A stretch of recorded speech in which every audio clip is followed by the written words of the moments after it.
Adar, we can't hear Yeah. you. Thanks, Nice job. Tom. We're live. Okay, today we're doing something a little bit different. There's actually a few things that are different today. First of all, this is the premiere of the Sulha Podcast, episode 1. The idea is for us to have a panel of people every week and talk about current events, both on the land and abroad. So this is actually going to be an opportunity for us to get more audience members, more guests on, hear from more voices. We actually had one more Palestinian, Izzy, fan favorite of ours, was going to join us, but she's sick today, so we're missing one Palestinian, and I want to reach out to the viewers if there's anybody watching and you want to join, any Palestinians watching who wants to join. We want to get a little better demographic balance. So if anybody wants to spontaneously hop on this live stream, write something in the chat and we will make that happen. What also is a little bit new today is this is the first time ever that we're streaming to multiple platforms. So normally we stream just to YouTube. And it's because the idea was to really build a good following on YouTube, get subscribers up, get monetized, which has happened. But today I decided to mix it up, and we're actually streaming simultaneously to YouTube, Facebook, Twitter, and even Twitch. It's an experiment. If I see that this brings the YouTube viewership down, then we probably won't do this anymore. But if it's a success, then we'll do this every week, because ultimately we do want this content to get to as many people as possible. Maybe what we will do to incentivize people to come to YouTube is, as those who are familiar with the show, we engage very much with the chat. We will only engage with the YouTube chat. We're gonna ignore Facebook and Twitter chat. Nothing personal, but we got to incentivize people to come over to YouTube. So, before our guests take a moment to introduce themselves, a quick shout out to our Patreon Visionaire members. We have Trivium Energy Pty Ltd, SOG Cannabis, Max Marine, Geffen Posner, Adam Becker, Maya, Kimberly, Raja, Nate Hindman, Julian Melser, and our one and only legendary member, Speedy Weedy. That list is getting long, and I can't express how grateful I am that that list is getting longer. It's really our patrons who help support this content and allow us to do more of this. So it's greatly appreciative. If you want to support the show, you can find information in the description. You could either be a patron or support PayPal and a few other ways, including Bitcoin and other crypto donations.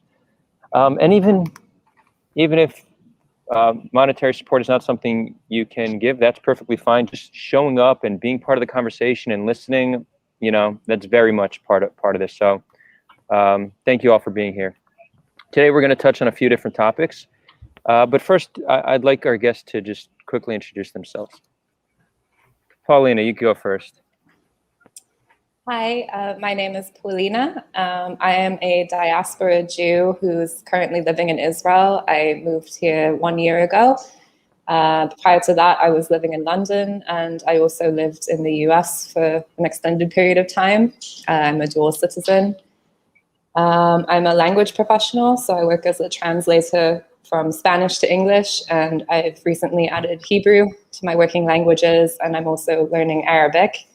And I'm overall very interested in politics, especially in the region. So I'm excited to speak with you all today.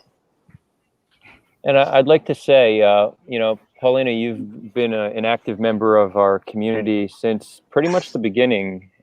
We've built a close friendship through this project, and it's really the first time you're on the show, so it's a great pleasure to finally have you here for a live stream. It's good to be here. Tal, what's up? Going well. So my name is Tal Hagen. I've been living in Israel for almost 11 years now. I'm currently studying political science for my first degree. I have a great interest in political analysis and understanding how the media discusses political things. I've been dealing with that since I was 14.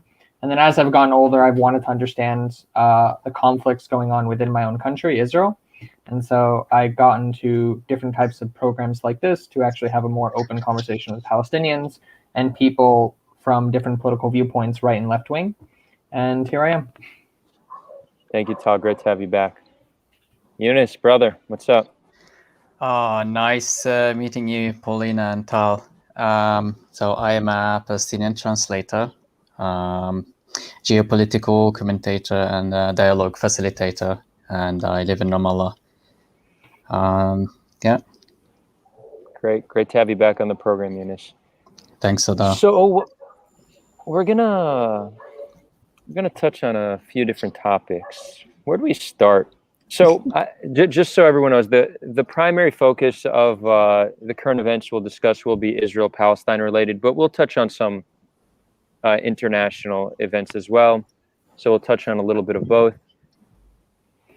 Maybe we'll start with prisoner release. So that's all over the news. Tal, you want to give maybe a little background? Yeah, so as most of you have probably seen in the media a few days ago, 6 Palestinian prisoners in Gilboa prison up north in Israel managed to escape. Either they had dug or someone had dug for them a hole going from a bathroom where they were kept prisoner through the prison underneath and then out in the road just right next to the prison. El Chapo style. Very much so. From what we know right now, the prison tower right next to where the tunnel came out of, there was no guard at the time in that tower, and in the tower that was nearby, the guard was asleep. So a very interesting time frame. The reason that the authorities were even alerted to them being escaped was actually a taxi driver that was nearby who saw suspicious figures running away from the prison, and then he called it in. But they only officially knew that someone was missing when they did a head count and realized that there were 6 people missing. So very much a huge failure in terms of the Israeli prison, in terms of security. A little bit backstory on the 6 Palestinian prisoners that were released. This is just a general overview. This is more like the wiki entries and different information that I was able to find. Of course, I don't have the intelligence reports or the in-depth understanding of who these people were. But I'll say their first names just so I don't butcher the names because I don't know Arabic that well. Zakaria, he was the commander of the Fatah's Al-Aqsa Martyrs Brigade in Jenin. He was arrested for organizing numerous attacks against Israelis during the Second Intifada, including a suicide bombing in Tel Aviv, as well as 2 shooting attacks on buses in November 2018 and January 2019. His trial was ongoing at the time of the escape. Mahmoud, a member of the Palestinian Islamic Jihad, was in prison since 1996 for carrying out terror attacks and membership in Islamic Jihad. Mohammed Qasem Adar, he was Muhammad Abdullah's brother. He was imprisoned in 2002 for carrying out terror attacks and membership in Islamic Jihad. Yaqub, member of Palestinian Islamic Jihad, imprisoned since 2003 for planning attacks against Israelis and membership in the Islamic Jihad. And then Monadel, he was a member of the Islamic Jihad, imprisoned under administrative detention since 2019. And the last one is a little bit different than the rest. From just the general information, the rest are imprisoned for being associated with different attacks against Israeli soldiers and civilians, or being in charge of these attacks, while the last one, Ayem Naif Kamamji, he was in prison since 2006 for the murder of Eliyahu Ashri. Eliyahu Ashri was an 18-year-old Israeli high schooler who was killed by him. What essentially happened at the time is a few hours before he was kidnapped, Gilad Shalit, the infamous story of Gilad Shalit, the soldier who was kidnapped by Hamas and then taken prisoner. Right after he was kidnapped, Operation Summer Rains commenced to try to bring him back. And so they kidnapped this 18-year-old high schooler and threatened Israel that if they did not stop the operation against Gaza, they would kill him. Israel didn't listen to the demands, and a few hours later, they found his body. He was essentially executed, and then he was brought into trial and imprisoned. So that's according to the general, from what we can understand from these 6 individuals that were released. At the moment, searches are going on for them. They haven't been found at this moment. Reports and intelligence indicate from what we can see in the media that they probably are in Jenin or in the surrounding areas, or I've also seen reports that they might be trying to get out of Israel in general. But we don't know at the moment. We're just looking at the report and see what happens. Thank you, Tal. Anybody want to comment on this? I have some thoughts. So, first of all, I've really been listening to how Palestinians are perceiving this this jailbreak and how they view it. And when I expressed to them that, you know, some of these people have blood on their hands, one of them clearly, what they say is they were all tried in military court and they don't view military court as legitimate. So I want to put that out as a common narrative, and I think there is legitimacy to it. I'm not going to say that these people are innocent. I just think that it's not hard to understand why Palestinians question the legitimacy of the court. That being said, this is obviously a very embarrassing situation for Israel. You know, it's like it's humiliating. Israel always having the upper hand, being like a huge surveillance state, having the best technology, and you had 6 prisoners dug a hole with a spoon. Shawshank Redemption Palestine edition, essentially. Palestinians are ecstatic. This to them is a huge morale booster. It's a sign that we're not invincible, that we can be defeated, that we have weaknesses. I understand the sentiment.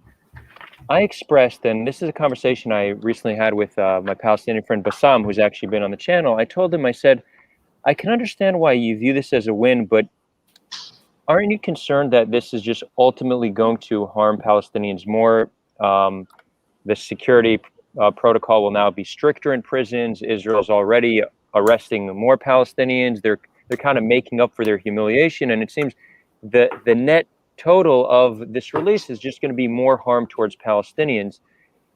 And his sentiment, and I think his sentiment is very common on the Palestinian side, and that's why I want to express this, was dignity is the most important for Palestinians. That this to them is such a strong win for their morale and for their dignity, that they're okay to give up short-term well-being just to keep the struggle alive. And I think this narrative is very important to understand. I'm personally under the opinion that I don't know if dignity is more important than well-being. I think you probably need a balance. Obviously, all people deserve dignity, but you know, the harm that is now going to be caused to Palestinians, is that really worth it? You know, I'm not convinced. And obviously, I can understand why, for example, the family of the 18-year-old who was murdered are probably very, very upset with what happened. Oh, and I see actually we have another guest. Warda has joined us. Hold on. Warda. Hi. So glad to see you here. Thank you. Hi, how are you? Good. I'm happy. So Warda actually joined us last minute after Izzy canceled. Warda is also a good friend of mine. So Warda, we're right in the middle of things, so we'll finish this combo and then I'll give you a quick opportunity to introduce yourself. But so yeah, those are really my thoughts on the prison break. It's a pretty crazy story. It's a big morale booster for the Palestinians. It's a morale decreaser for the Israelis, or at the very least humiliating for the Israelis. But in the big picture, I don't know if it's a positive. If it's ultimately going to be positive for progressing any solution to the conflict. So that's my short 2 cents. Maybe somebody else wants to chime in on the prisoner release. We have a bunch more topics we want to get to as well. Eunice, did you say? Yeah, go ahead, Paulina. I was going to say, when it's been really interesting to see the different reactions to it, like you mentioned, because I first heard about it more from the Israeli perspective. That was just like, I got a text being like, lock your doors. There's been a bunch of prisoners who are on the loose. And it's very much like there's a real manhunt on at the moment. And then I go on social media and I see that Palestinians are celebrating this and their allies are celebrating this. And I can completely understand why. I think on a narrative level, it is very much Shawshank Redemption, and it's very like, yeah, we'll stick it to the man, and we're under these conditions, we're prisoners, and they escaped, and it's really, really cool from a narrative perspective. So I can empathize with both sides, which is something that I find myself saying around a lot of events. But it is, I do worry about the long-term implications and the kind of, as you've mentioned, Adar, like whether it's sort of worth it in the long run, because I honestly think, speaking to some friends of mine, one of whom is a journalist, is very much of the opinion that this is going to lead to another severe escalation and potentially even war again. So, coming out of the war that we saw in May, the ceasefire is still quite fragile, and there's quite good chance that it will escalate from here. So in that sense, it's kind of, is it worth it in the long run? And I don't know that there's a correct answer to that. It does depend on what the ultimate objective is. But I don't know. I was kind of coming from the perspective of how are they even going to find these people? And my Israeli friends have all told me that, they are not going to stop looking until they find them. And at the moment, they've already deployed IDF soldiers, battalions to the West Bank, to the border, and the closures of kind of the lockdown on the border has been extended. And it doesn't, I don't know, I guess I kind of thought of it as like, maybe after a few days, it's going to be clear that we don't know where they are. And so it will just let up. But I don't think that's going to be the case. And I do, unfortunately, foresee this just leading to kind of further and further escalations from different various factions and sort of pinging off of each other. And ultimately, I think, unfortunately, it might sort of inflame the whole situation all over again. So it's really up to debate whether that's a good thing or not, because, I imagine from many Palestinians' perspectives, it's very much like, okay, well, it's good because, we're fighting for our cause, and if anything, it's gaining visibility, and if anything happens, that's part of the process and part of people seeing what's going on and what's happening to the people of Palestine. But me, from my own biased perspective, I'm very much like, I don't want further war to break out or anything like that. So I hope it doesn't, but I think that this could very well be a catalyst for that sort of thing. Thank you, Paulina. Well, Warder Yunus, I'd love to hear your thoughts on this. As I understand, you are speaking. Sorry, 1 minute. And Warder, feel free to introduce yourself too, because so our audience members know who you are. Okay, so my name is Warda. I'm educator for 36 years, and I'm a peace activist a lot of time. I have 3 kids, maybe in Paulina age, yeah. And it's 25, 22, and 19. And I'm so hopeful that we can make a change in our life, and I appreciate Adar for making these discussions from time to time, from every week. I think yes, Adar, every week almost you do that, and it's really good to hear the youths from all parties, streams, speaking about their emotions, about their thoughts, about their visions. Yeah, I like it, and I hope I think it's the way for knowing each other, and for being more, as Paulina said, she feels empathy for the both sides. It's really very, very nice that you say that, and it tells me that how much you are really have a critical thinking and think from the both sides and put yourself in the shoes of both sides. And this is very important to really to find a place for conciliation. So I heard as all of you about these kids, these prisoners who were out of the jail. And if I want to tell you that the truth that it was for me. How come they did it in this? In on a spoon, they speak about having making the tunnels by spoon, and all the jokes now telling about missing spoons in the in the drawers that symbols the thing that they use to have a freedom. That's mean what they did to make their own way to have a freedom from jail. From the other side, I haven't read about all the guys that they were escaped.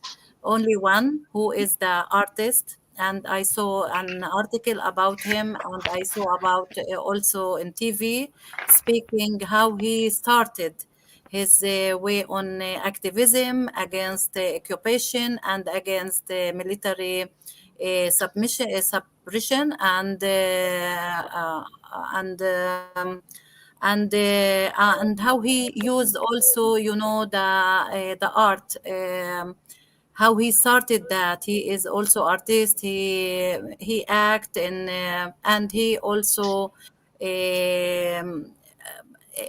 I heard a lot of good things about him. From the background, also, I heard about his mothers and brothers was killed.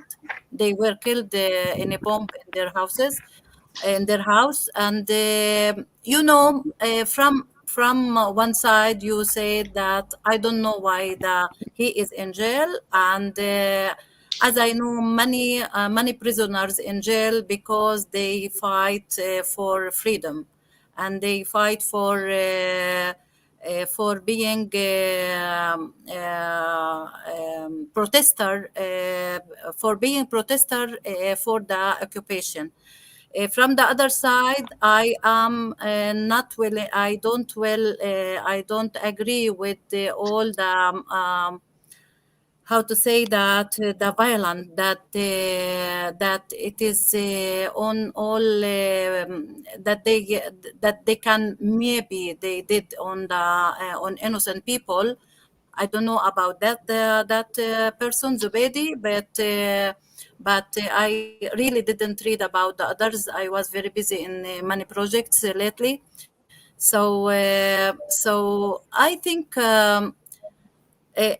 I don't know how as I said once asked me in one group where you put yourself in which side. I said it's hard to say where I am and in what side I am, because I'm against occupation and I'm against violence in the same time, and occupation has violence, and also protesting or the against the occupation also use violence sometimes. So I have mixed emotions in that.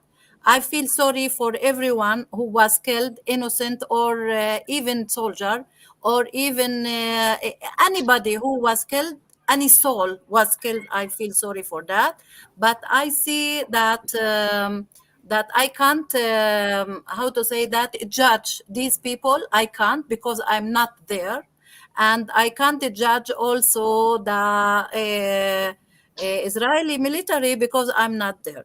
I'm not there, nor here and nor here. It's for me hard to explain my feeling or to judge these people according to what the Palestinian people see or what the Israeli side see.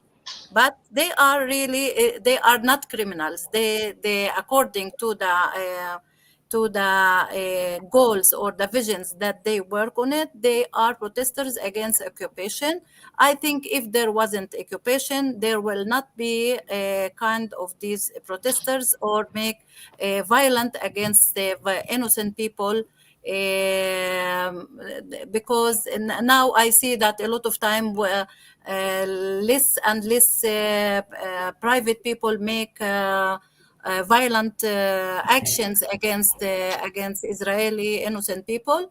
But it will never be ended if we don't come to make peace and end this occupation, who make that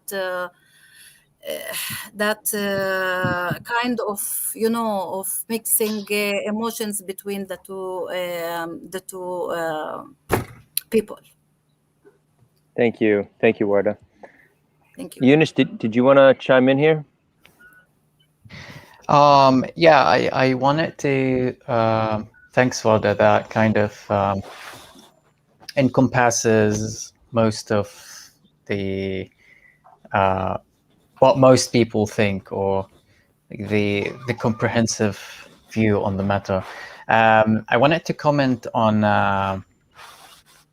also just give a bit of a background about Zakaria Zubeidi. He grew up in the Jenin camp. Yeah, just to clarify, this is the one prisoner that was involved in theater and art. So you're going to give a background on him.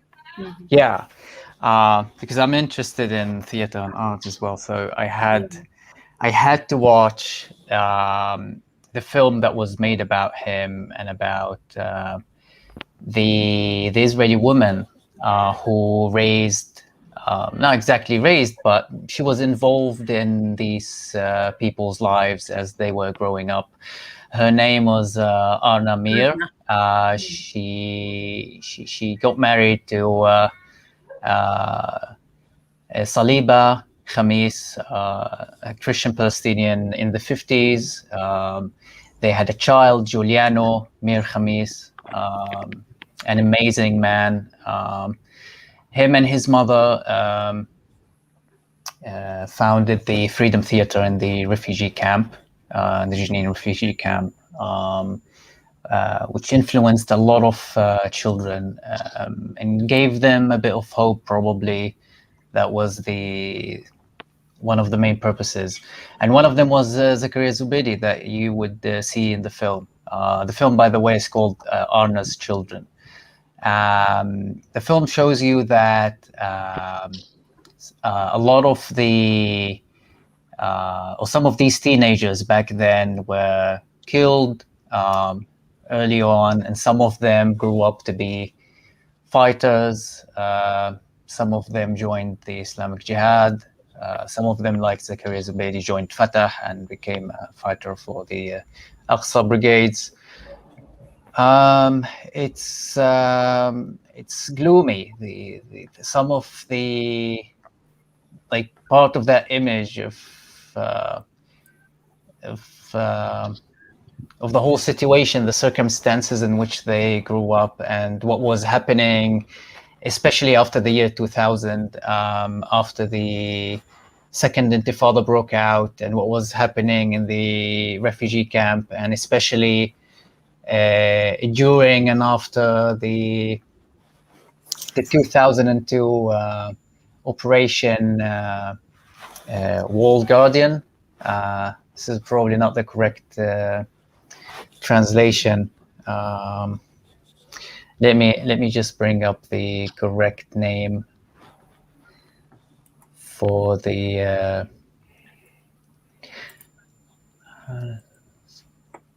What name are you looking for? I think it was Guardian of the Walls. Guardians of the Walls. Yeah, that was the Israeli name. Yeah, that was the name of the. No, not exactly, because Guardian of the Walls was the most recent name. That was the most recent operation. Yeah. Give me 1 second, actually. So that was a major event in the Operation Defensive Shield. And it went from March the 29th, 2002 to May the 3rd, the same year. And it occupied a huge portion of our minds and hearts back then, because it what it entailed is the idea of storming Palestinian cities and towns, and rounding up all of the police in the Palestinian army and collecting all of their weapons, and there was a lot of damage on the way. And in the Jenin refugee camp, that was a hotspot for the fighting back then, and Zakaria Zubeidi and his friends were involved in the most part of all of that. So that's like a bit of a background on who he is, and then much later on, many Israelis still remember Talif Khema, the Israeli woman who had some sort of friendship or relationship with him, and she was some sort of a human shield for him. She kind of like saved him from being assassinated a couple of times, for which she went to Israeli prison, and then at some point, a few years later, Zakaria Zubeidi, and this is the most interesting part, he decided to give away his weapon in some sort of agreement with the PA and with the Israeli authorities. He gave away his weapon and he chose to stop the fighting and join the. He decided to become a peacemaking kind of, not exactly peacemaking, but he chose peace over war. Let's say.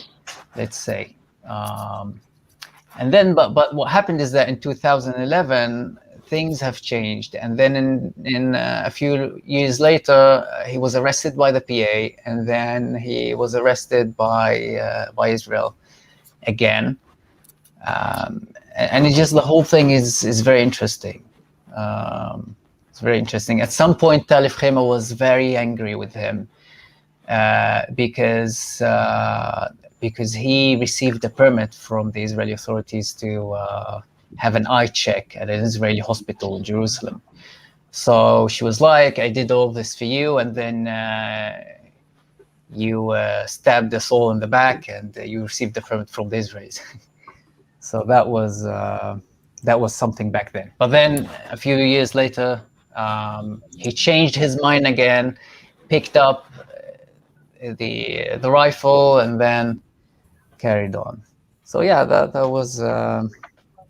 Thanks for that. Thanks for that little background, Eunice. Ward, I know you need to go. It was short and sweet. I kind of called you in as backup, but feel free to say your farewells. Thank you. Because, I as I told you before, I have to present my peace program in another group. So I wish I can be with you more time. Maybe you can join us also to that group if you want. I can send you the link. Yeah, send me a link. We'll put it in the chat. And Warda, before you go, I'm going to announce it right now. So Warda and Eunice actually have a video coming out on Sulha on Sunday. We've been talking about it behind the scenes a lot on Discord. We finally did it. We did a chocolate hummus taste testing video. Warda and Eunice are our Palestinians who tasted chocolate hummus. They had varying reactions, you could say. And it's finally coming out. So Monday evening, stay tuned. Israelis and Palestinians taste chocolate hummus. And I have a feeling this is going to be a new form of content we do. It's kind of like more like an apolitical, just like cultural, a fun little cultural thing. We'll get backlash because many will view it as like perhaps a form of normalization, but I think it's this wholesome content is important for people to see. Like, let's join each other over our dislike of chocolate hummus or our like of chocolate hummus. I'm not going to tell you what happened. You're going to have to watch it. So stay tuned for that. Warda, thank you so much.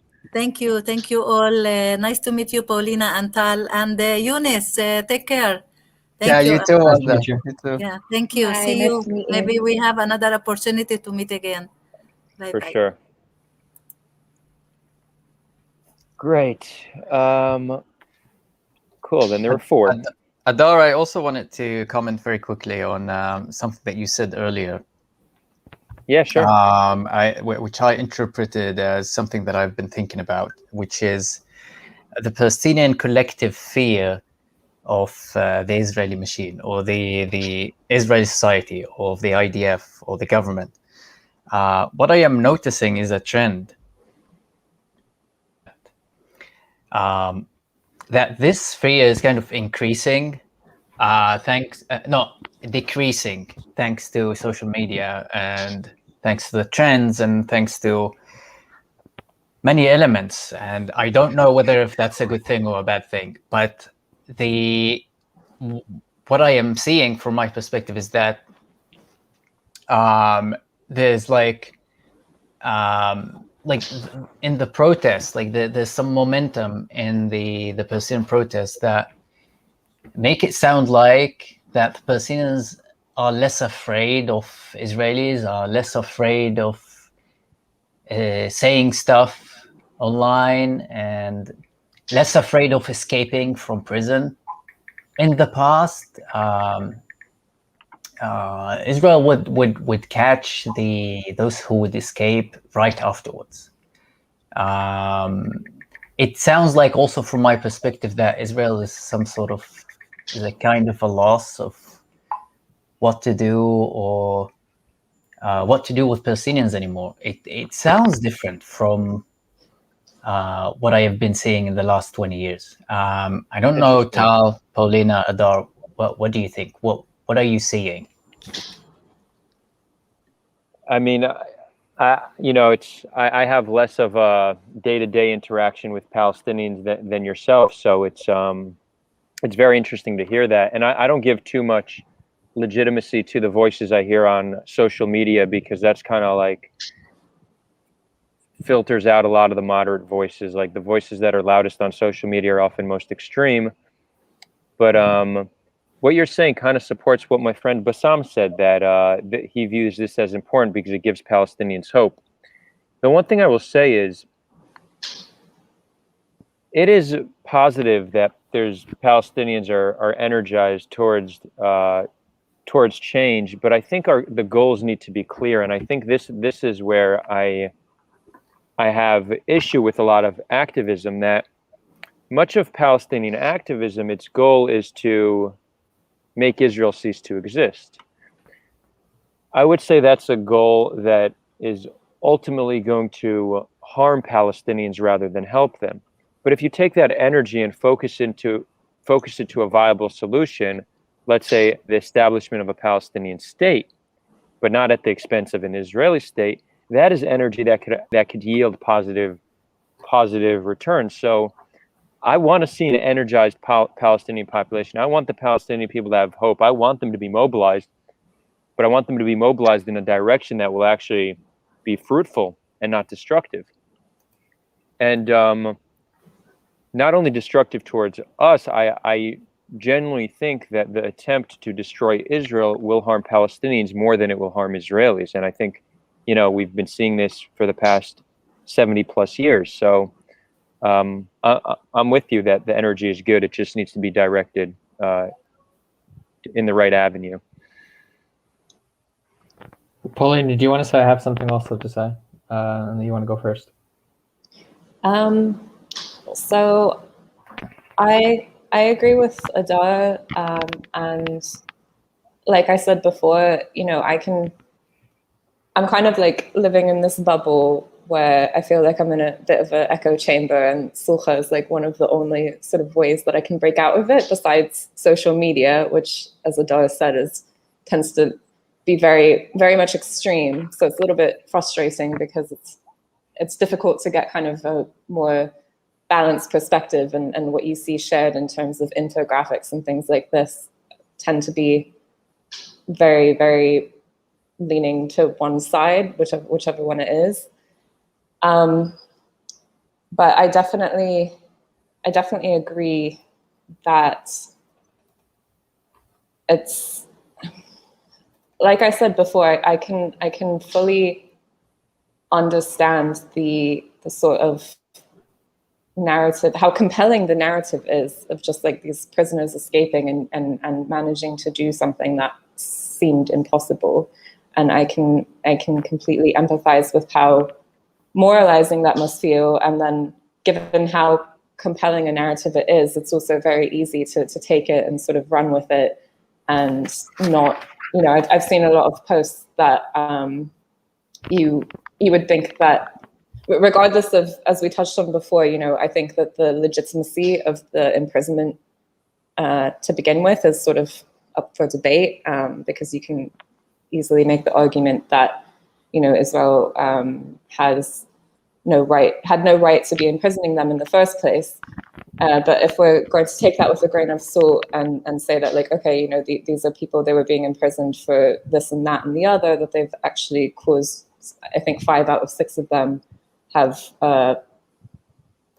reportedly or allegedly caused direct harm to civilians. And I'm seeing a lot of narrative online that's just kind of like completely erasing that. And you would think that they were like, just your average Joe Schmo on the street who was imprisoned unfairly and has been victimized and then has been able to escape. So I can absolutely see how compelling that is. And I can also see how even when you take into account, that, okay, but the reason why they were in prison was because we think that they've done this, that, and the other. It's still like, yeah, but what are the reasons behind that? Like when we explored a little bit about Zakaria's background, for example, I can also understand why someone would grow up and end up doing those things, and why it would be viewed as righteous anger and righteous resistance against the occupation. In terms of the morale sentiment, I do feel I do kind of see where you're coming from, Eunice, if I'm understanding you correctly, that I have definitely, again, this is me coming from my sort of limited perspective, which is mostly sort of Israeli leaning, and then what I get from the Palestinian perspective tends to be more from social media, which is more sort of leaning towards an extreme. But I definitely have been noticing a very sort of renewed empowerment of, it's almost like the narrative that I have been perceiving, that I've been hearing, has been very much that, like, it's like very encouraging, and it's very much that we've been carrying out this resistance for so long now, and we're not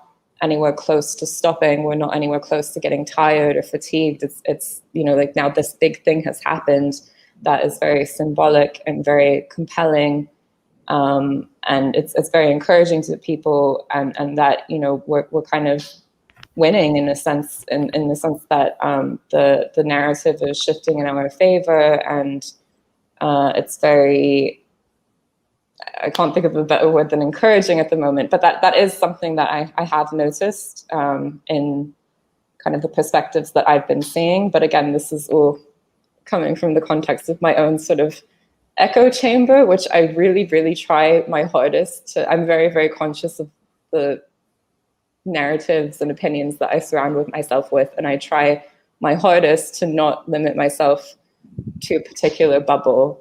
But I am conscious that all the same, I am kind of coming from this particular bubble, and it can be difficult when you're not kind of in one camp or on one side, so to say, to really objectively view the perspectives that are floating around. Thanks, Paulina.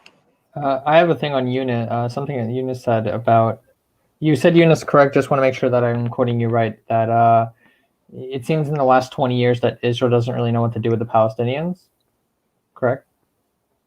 Yeah. I just want to make sure that I got that right.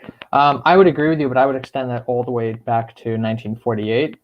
I think a big issue that Israel has constantly had is this. If you look at different documentaries with former intelligence heads of Israel, they've all said the same thing, that we don't have a long-term plan for what to do. That Israel's never had a long-term plan. It's always been short-term. What do we do for, peace for the next 2 months or peace for the next year, and then we'll deal with it. Like, in a sense, with what we have with Gaza. Israel has the blockade, and then it doesn't. Israel or Hamas just kind of like waits to have a conflict every once a year, and then we're all waiting for the next conflict to happen again in another year. There's no long-term, and I think there are 2 reasons for this that I think have a big reason. One is I don't think that there's a lot of unity amongst the Palestinians. There's no real unity amongst the voices. There are those who call for more like action violence against the Israeli occupation and Israeli control over them. And then there's activists that call for a more peaceful transition. And you can't have these two different groups working at the same time, because it doesn't really work. Because if the group that's calling for peace starts moving forward resolutions, and then you have the militant group that starts committing attacks, then the other side is simply going to view the militant side as the whole, as the monolith. And so they're not going to want to continue peace talks. And so everything gets destroyed. And so I think that the lack of a real unity amongst the Palestinian ideals of what do we do about Israel, what do we do about the Israeli people, and how do we achieve our goals and what they are. I mean, there's multiple different factions of the Palestinians. And the second, with terms of Israel, is I don't think we to this day know what a Jewish state is. There are those who we see talking about a Jewish state in terms of a theocracy, of having Jewish law in this country, and just a country for the Jews by the Jews. And then there are people saying, well, we just have certain identities of Judaism, but we should be a secular country. And there's this constant infighting between Jews in this country of how we want the country to look. And I think that until we can even process how we want the country to look, we're not able to really contend with the Palestinians in how we're going to deal with them, in terms of, if we're looking for a secular state, then that's one peace deal. If we're looking for a theocratical, these are the two extremes. Of course, there's many in the middle, but with the two extremes there are completely different outcomes in terms of how we're going to go towards the peace plans. We see this with different administrations. For example, with the Likud administration under Netanyahu, he talked about a two-state solution, yet at the same time, he advanced settlement policies. And by doing this, then slowly the two-state solution wasn't really working. But at the same time, a lot of people in his party believe that maybe we can still have a two-state solution, and we're pushing for this type of peace deal. A lot of pro-Israel groups were doing this. And I don't think there's any real coherency on what in Israel, on really what we're doing with the Palestinians, because we in ourselves don't have a coherent image as to what the future as Jewish state is supposed to be. Yeah, well put. Well put. Can we, any more thoughts on the prisoner release, or can we move on to prisoner escape, or can we move on to the next topic? I want to say, in response to Tal, I was so surprised when I learned for the first time that there's no long-term plan for Israelis. I was so surprised, because as a Palestinian, I grew up on the idea that everything is schemed, everything is outlined, and there's even a conspiracy. There's even a conspiracy. There's even a long-term plan, and that the lack of that is just different politicians in different parties who think probably even differently from each other, and even fighting each other in the Knesset. It sometimes all of that is incomprehensible for a lot of Palestinians. It's something to think about.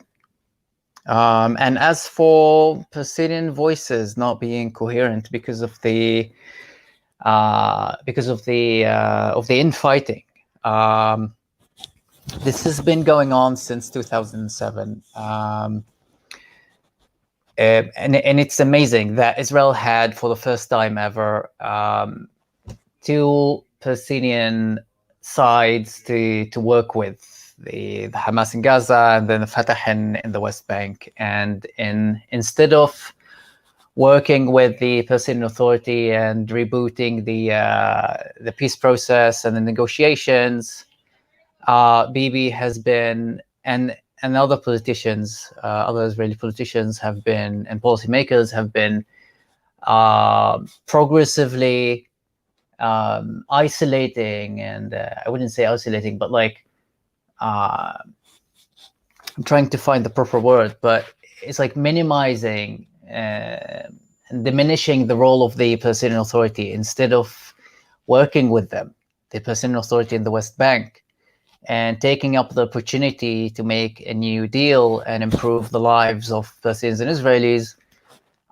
things have been going downhill since 2014 up until we had Trump. Then things have gotten even worse, and the Palestinian Authority has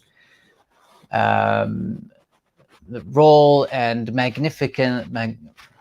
Oh, I lost that word. Oh, sorry, I have a bit of a flu, so kind of a loss of some words. Magnificent. Yeah, it's yes, a tough one. Magnificence. Yeah. Yes, exactly. Thank you. So yeah, I do blame the previous Israeli politicians and government for all of that stuff, and the incoherence that has been like since 2007, since the Hamas overtaking in Gaza. That's for Israel. That should have been an advantage, not a disadvantage. That should have been a reason, a motivation to move forward with the peace process rather than making excuses about it. And it's been really damaging. We're seeing what happened back in May, things that we've never seen.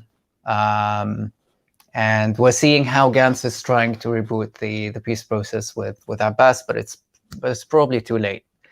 But that should have been an opportunity for Israel, and Israel has missed the opportunity because of arrogance and just sheer arrogance. Sometimes the way that it seems. Yeah, just wanted to comment on that. Thanks, Eunice. Cool. So we've wrapped up the prisoner escape situation. Maybe we'll touch on it again next week if there's some developments. I want to get to our next piece of news. Before we touch on Afghanistan, Tal, I see you're asking about Afghanistan. We'll get there. Muhammad El-Kurd, who is a very big social media influencer and Palestinian activist, has recently been brought on to be a Palestine correspondent for The Nation magazine, which is a left-wing magazine. He is actually starting and running the Palestine column.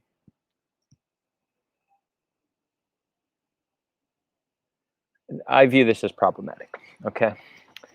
I do want Palestinian voices to have a platform to share the Palestinian narrative, the Palestinian struggle. It's very important. But Muhammad he's a radical. Let's just say it straight up. He has called for the ethnic cleansing of Jews on this land. He does not recognize Israel's right to exist. These are not the voices that should be centered. Now, anybody who watches this program knows we bring extremists on. We have extremists on this program. It's not that I'm not taking the stance that if you have an extreme position that you shouldn't have any platform. I think engaging in dialogue with extreme people is important. But to let somebody who is equivalent, this is equivalent to a Kahanist, right? This is a Palestinian version of a Kahanist wanting to, he had a tweet, he said, hold on, I took a screenshot. Whatever, it'll take time to pull it up. It was something about colonizers, amongst other things, are removed from the land, referring to the Jews. He believes in ethnically cleansing Jews from the land. This is as if the Nation were to bring on a Kahanist to run their Israel column, okay?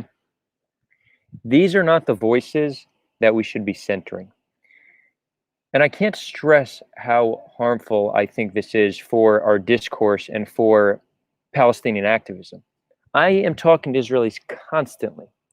And the most common thing I hear from them is, we can't have peace with the Palestinians because they don't want peace. They want to push us into the sea. They're not willing to compromise. They won't compromise until Israel is destroyed. This is the narrative that the average Israeli has, and this is why the average Israeli refuses to engage in the peace process, because they're hopeless. They think there's nothing that can be done. We just need to defend ourselves for eternity, because Palestinians do not accept us here. And I try to tell them, some Palestinians in fact believe that, but there's a large portion of Palestinians that are willing to accept us here on this land, and these are the ones we need to work with. Well, what the nation is doing is taking one of those extremists and putting him front and center. This will only fuel the radicalization of both populations. Both Israelis and Palestinians will be more extreme because of what the nation is doing. This is not good for discourse. This is not good for reconciliation. It's a horrible move.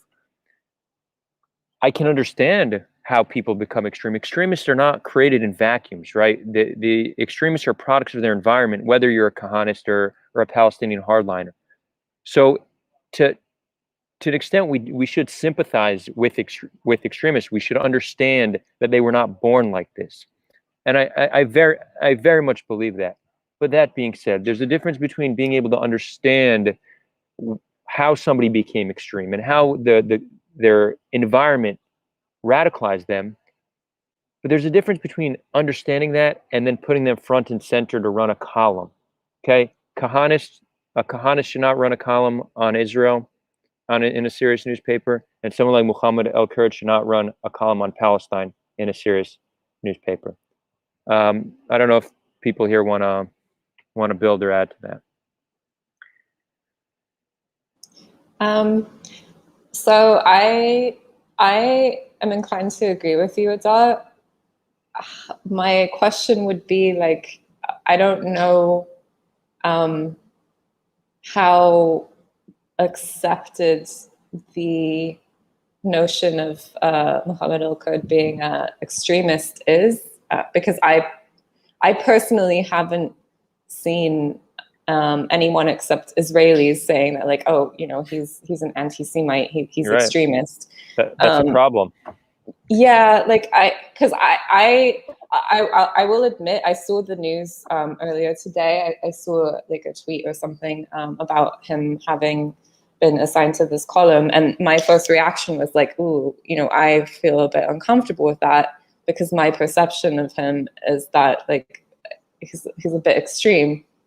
But as you've already laid out, you know, I can understand why, and I don't think that anything exists in a vacuum. And I think that, you know, context and upbringing and the trauma that you've had to live with and face on a daily basis is always very important to take into account.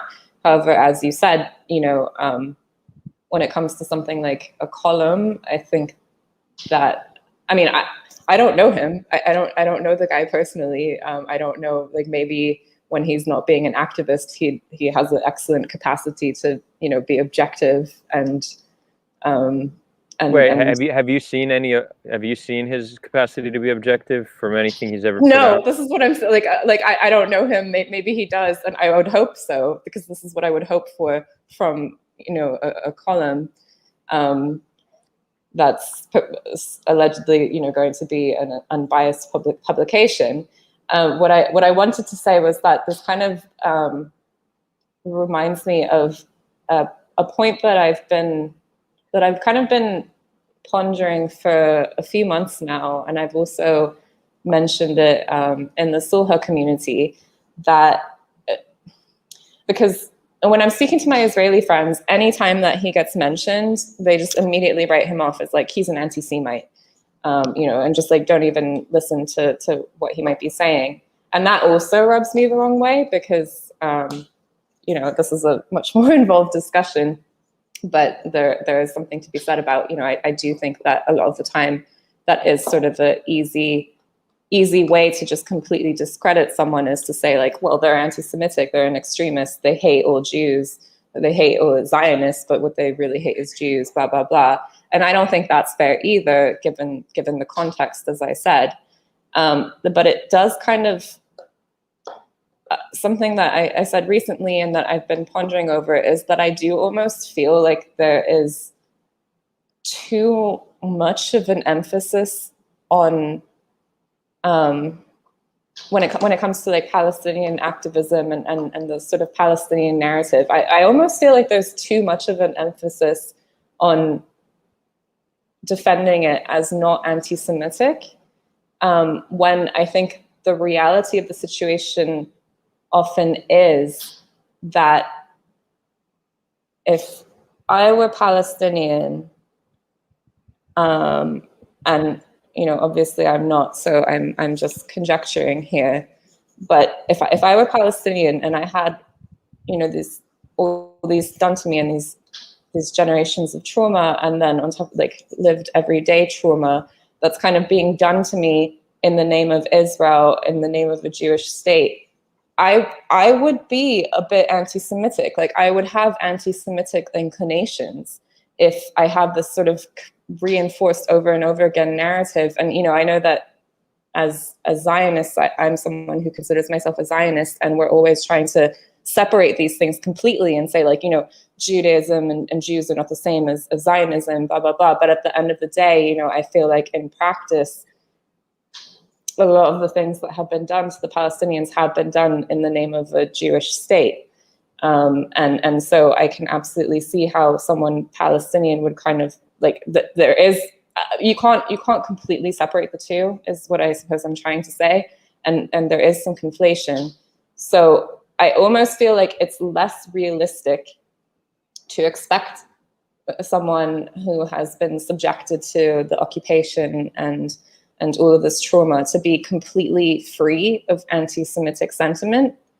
And it almost strikes me as a bit sort of disingenuous. And I on some level, find it almost a bit more offensive when people just write it off like, no, I'm not anti-Semitic, I'm just anti-Zionist, or I'm just this or that, this or that. Like, I'm like, okay, but a lot of the times things that are being said strike me as a bit anti-Semitic coming from a Jewish perspective, but at the same time, I can understand why.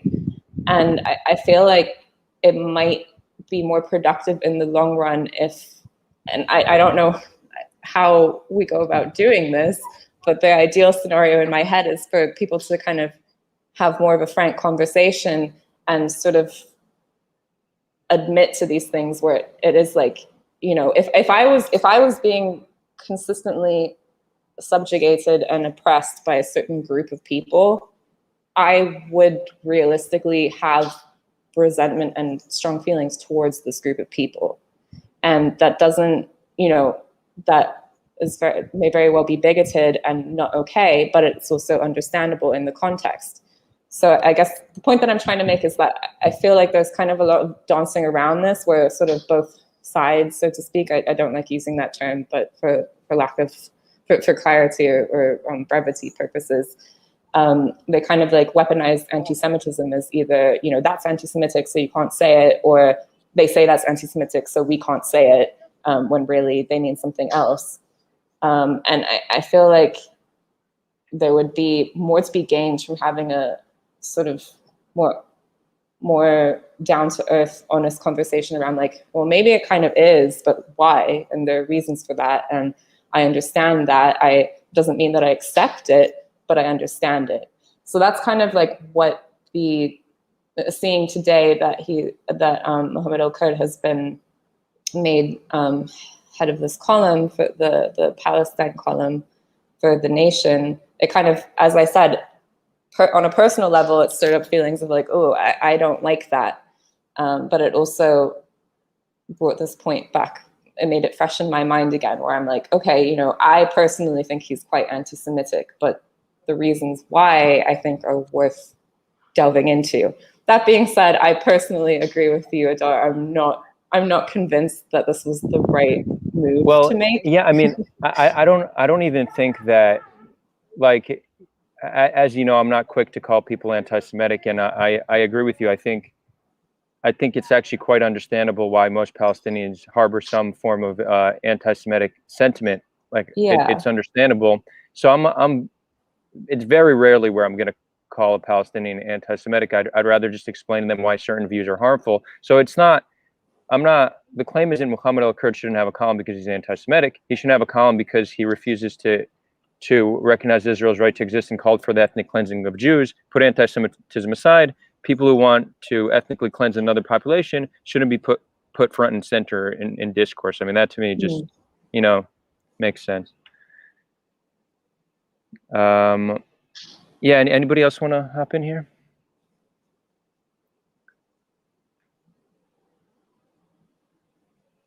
Tal, did you want to, Tal Yunus? I'll just say a small thing in terms of how we platform people.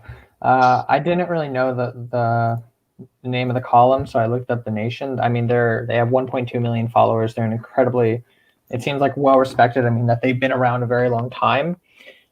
He has a right to say what he says, and also taking away what he said. He's currently in Shoutout. It's very obvious he's not going to have a very peaceful mindset in terms of Israel, considering that he's in the midst of huge legal battles and battles with IDF troops and stuff like that going on within the village. So he's going to be frustrated, angry. He's grown up in a very, very specific area that has very high tensions all the time between Israelis and Palestinians and Jews and Arabs. So his mindset isn't surprising to me. The question is this the type of person that we should platform as our correspondent for Palestine or for Israel? The same thing if I wouldn't want to, I don't think it would be smart, for example, if I had a column that I would platform an Israeli or a Palestinian that lived specifically in an area with a very, very high type of tension, because their bias would be swayed very, very heavily by the emotional trauma that they're facing within that certain area. So it would be better for me to find someone within that country or that area that could most likely try to distance themselves and just report on what they're finding on the ground. If they just want an opinion piece, then fine, that's fine. But if they want their correspondent, as in now this individual, Mohammed, is going to be the correspondent for Palestine News, I think that it's quite irresponsible in terms of the individual that they chose, because he's much more aggressive, much more militant in his style. And there are also ones who are incredibly peaceful. I wouldn't also recommend a extremely peaceful and loving Palestinian that lives outside of the country as well. It would have to be someone that can disconnect themselves from the conflict when they're writing their pieces, but at the same time be within the presence of that conflict. Yeah, I kind of agree with both Paulina and Tal on, like, for example, if you grew up in certain circumstances and in that environment, you will build up a certain mindset growing up, and you will want to have a platform and probably adopt a certain narrative. And part of why young activists would join a certain narrative and support it and protest for it. Part of it is just for the cause and for their own life interests, and the other part is for fame and for to do very let's say I mean, for example, after Muhammad al-Qud's interviews on the CNN, his popularity went through the roof, and he has been now regarded as the defender of the Palestinian cause on Western Anglo media in general. This is the way that he's seen. So, of a bit of a background, settlers moved into his house back when he was 11 in 29. And ever since, he wrote a poem for President Obama. It's called Dear President Obama, I Hope You Won't Remain Silent, in 2013. And he wrote a lot of things afterwards, leading up to the May 2021 May events, in which he started having these interviews online with on the CNN and other outlets. So I'm just thinking that for example, for The Nation, they would just Google him, and they would see his Wikipedia page, and they would see all of that stuff that he's done, and then boom, it's the deal sealed for them. What I want to point out to, though, his sister Mona Al-Kurd is more of an activist in Arabic towards a Palestinian audience, and she was arrested, and he was arrested as well, and they were released afterwards. They have been arrested multiple times for very short, sometimes for short periods of time. But she is more of a social media activist in Arabic, and he is more of an activist in the English language. And he used to study in the US. That's part of why his English is immaculate, let's say. And let's also remember he's 23 years old. You wouldn't. I wouldn't have any expectations from 23 years old living in East Jerusalem, even with very good education, even with a little bit of privilege above someone who lives in the West Bank in a refugee camp.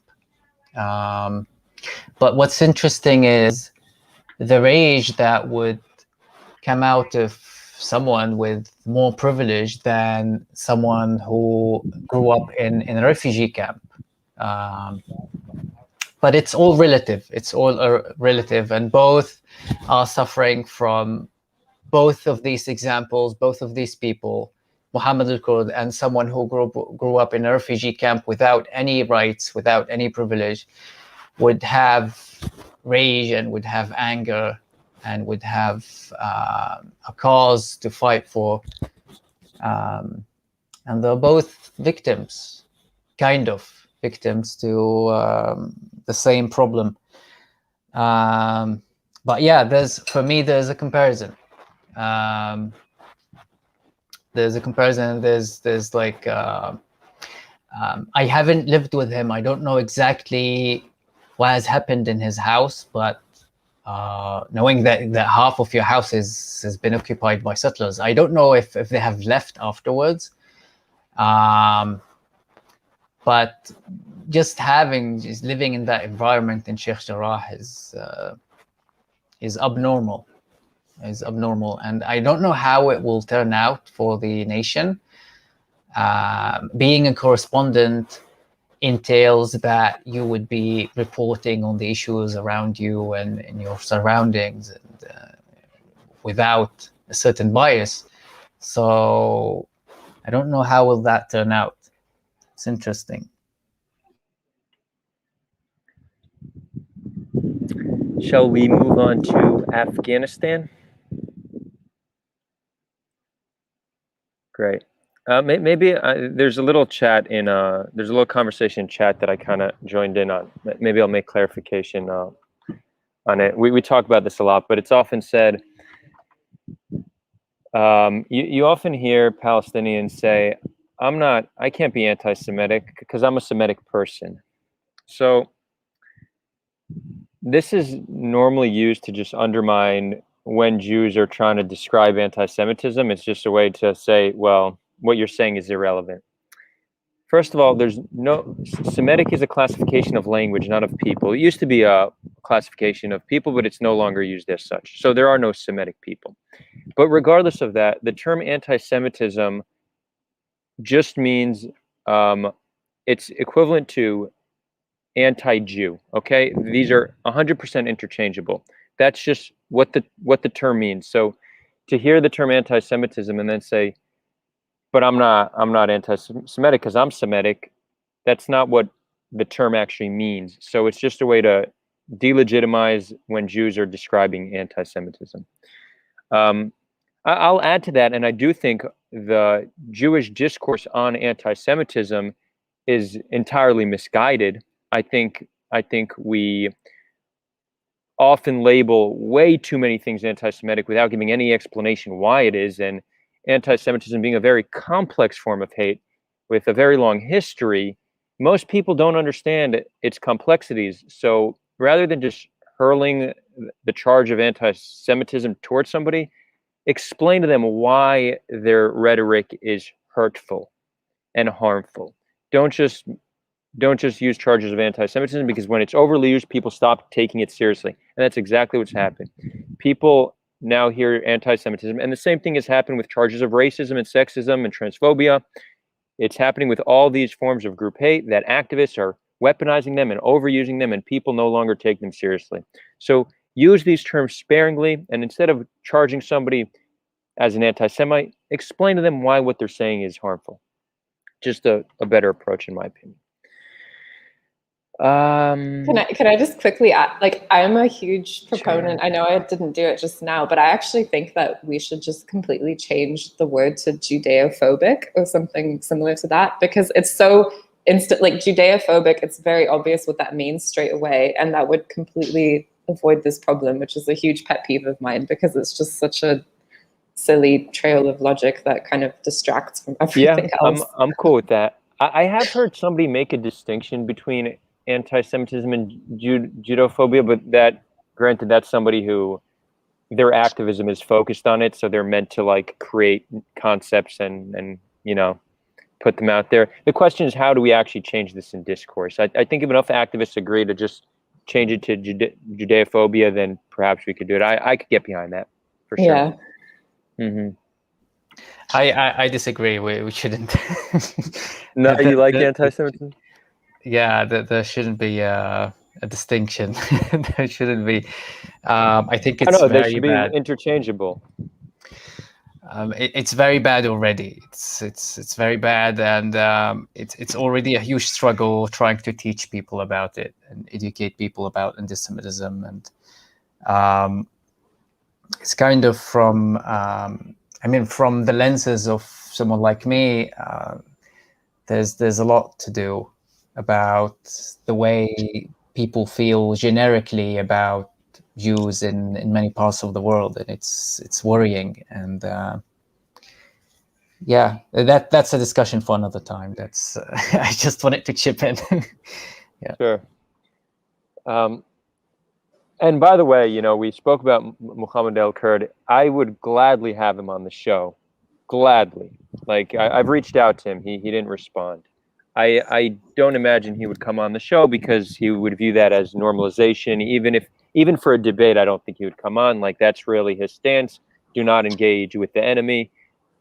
Me being Israeli, I'm the enemy. So it is what it is. But if anybody has contact with him and you could convince him, we'll have him on next week, as far as I'm concerned. But that said, I don't think he should have a column. He should run the Palestine column. You know, he has Jerusalem residency, not quite citizenship, not Israeli citizenship, but he has Israeli residency, and he has to deal with Israelis on a daily basis in multiple contexts, and otherwise he wouldn't survive. So that's kind of ironic. Yeah.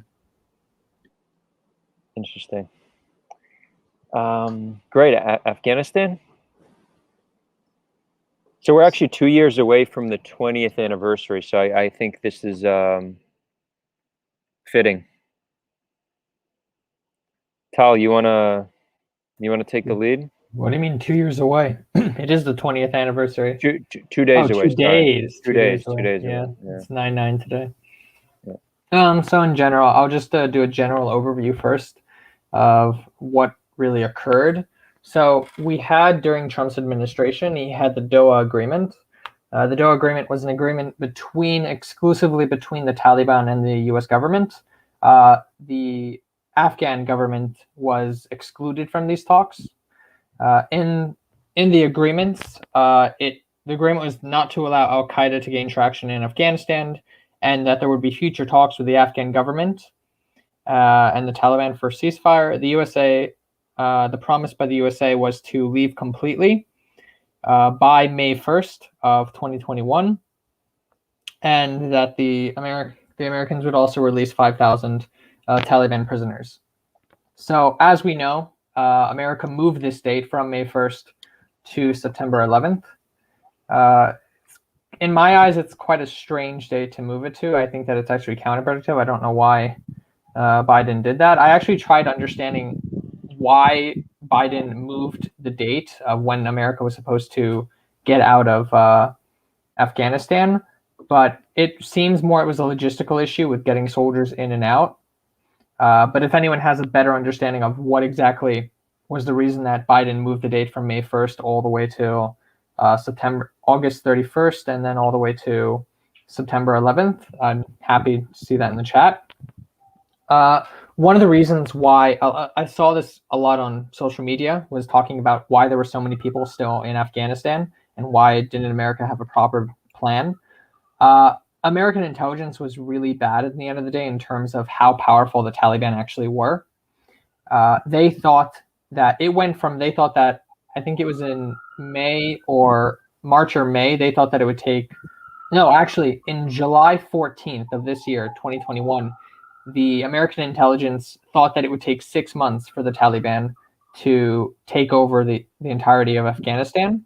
As we all saw, it took them less than a month, not 6 months. And so I think that America in general thought that it had a lot more time to get its people out than they actually did in the end of the day. And so America's intelligence was faulty in that respect. This happens a lot with intelligence agencies. And then they essentially, in just a few days, they had the rush to get out as many people as possible. I know that all of America's troops are out of Afghanistan, but I know that there's now these plans for veterans to go back into Afghanistan to get people who were helping the USA and other NATO forces.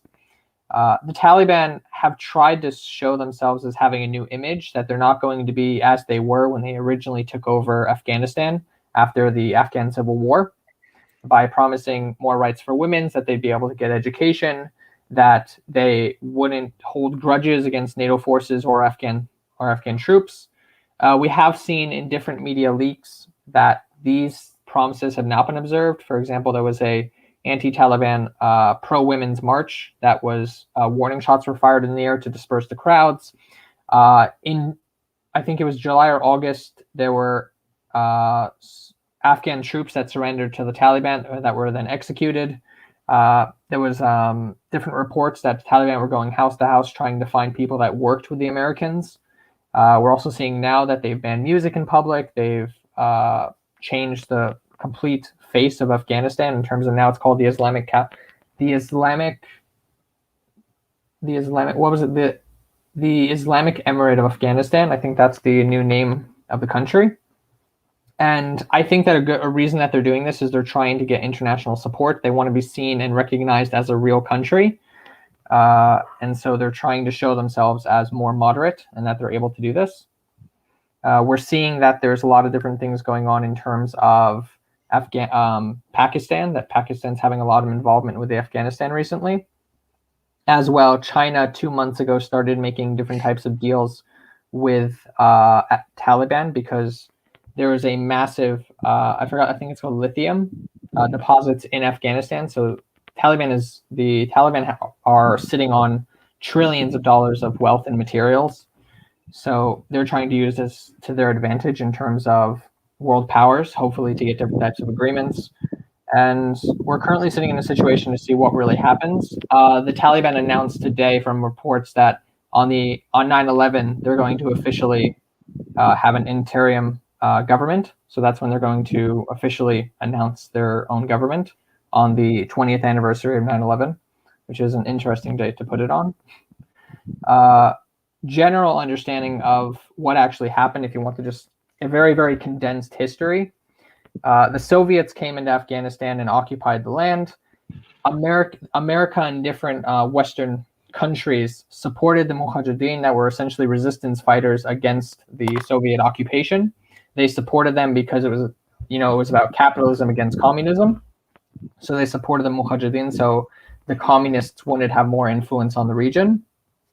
Once they were able to get the Russians out, essentially the Soviets out, there was a civil war in the country. The Taliban took control. And when they were in control, it was an Islamic country under very strict radical sense of Sharia law. So very stringent on different types of the more radical senses of Sharia law that we've seen similar to ISIS and other different terror groups. When they were in power, they allowed groups like Al-Qaeda and other groups that were very problematic for the states and other Western nations to be within their countries. After 9/11, America told this is actually interesting. I didn't even know this, that after 9/11, America gave an ultimatum to Afghanistan, to the Taliban, saying that if you do not give us Osama bin Laden or tell us where he is or give us information, then we're going to invade. The Taliban demanded that America provide them evidence that Osama bin Laden was involved in 9/11. America refused to negotiate with them, and that's when they invaded Afghanistan. And then ever since, they've been there for 20 years with these through Obama, Bush, Obama, Trump, and now Biden. And we don't really know where the future holds. And yeah, that's currently the situation. Anyone else have anything to talk about? Thanks, Kyle. I'm gonna have a hot take right here, potentially controversial, so I apologize ahead of time. We had 20 years to defeat the Taliban. I guess I'm a dual citizen, so I could say that, but the United States, the strongest military in the history of the world, had 20 years to defeat the Taliban. And even if their intelligence was right, it took them 20 years, and then they predicted that it would take them 6 months to retake over the country. That's a failure, okay? We could say we successfully killed Osama bin Laden. We could say we successfully fought Al-Qaeda, but we failed at fighting the Taliban. Understanding that we don't have the means to defeat the Taliban, we have two choices. Well, two better choices, in my opinion, than what we did. Either stay for another 20 years, which I don't see why Americans should ever support that. America is currently a failing nation. Homelessness is rampant. The middle class is dying. To take funds, to take trillions of dollars that are being spent in wars across the world, that should be invested in America. I can understand why Americans would want that. So if you're going to leave and you know the Taliban is going to take over, instead of leaving and letting them take over, you should actually build diplomatic ties with them. And it's not like America doesn't already have diplomatic ties with brutal authoritarian regimes. America does this with Saudi Arabia. America should have had diplomatic ties with the Taliban, allowed them to do a peaceful takeover of the country. America should have taken all their weapons out. This way, the Taliban wouldn't be nearly as heavily armed as they currently are. The amount of tanks and helicopters and night vision goggles and American weapons they have is wild. There's a chart. I don't know if I could find it now, but the Taliban's never been stronger than they are today. Afghani soldiers were killed trying to defend. It was a very failed attempt, but Afghani soldiers were killed in this failed defense.